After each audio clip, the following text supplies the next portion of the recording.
За энэ удаад хэрвээ эндээ зэрэгтэй байх юм бол хэрхэн залгах тухай тайлбарлая. За өмнөх шийдвэртээ сайн ойлгох зүгтүүд бол нэг хэцүү биш.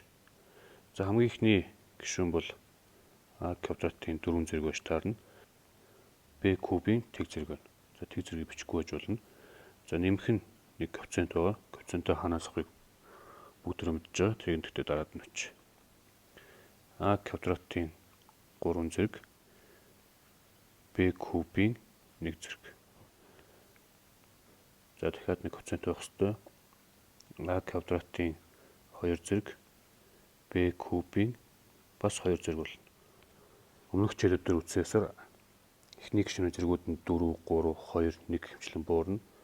Хоёрдугаар нэмэгдэхүүний зэргүүд нь тэг 1, 2 хэмжлэн өсөд явна. За тэгэхээр дараагийн гишүүн нь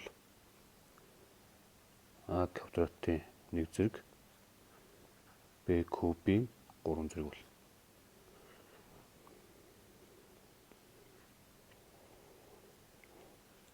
За тэгээ хамгийн сүүлд нь А квадратын тэг зэрэг.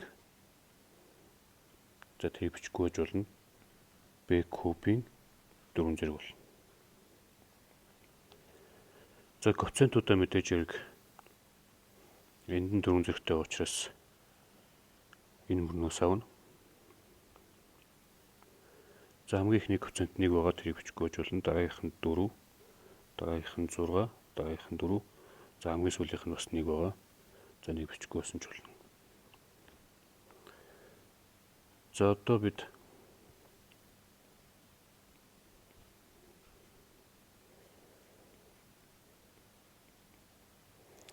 ийм байх юм бол зэргүүдийн хооронд нь үржүүлдэг гэсэн энэ дүрмээ ашиглах юм бол хамгийн ихний гишүүн буюу энэ нь А-гийн 8 зэрэг болно. За нэмэх нь 4-ийг үржих нь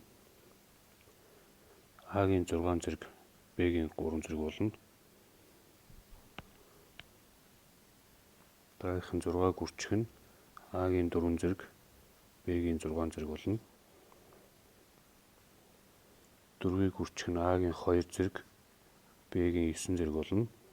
Хамгийн сүүлийнх нь Б-гийн 12 зэрэг болно. За дараагийн хичээл дээр арай хүндэрсэн буюу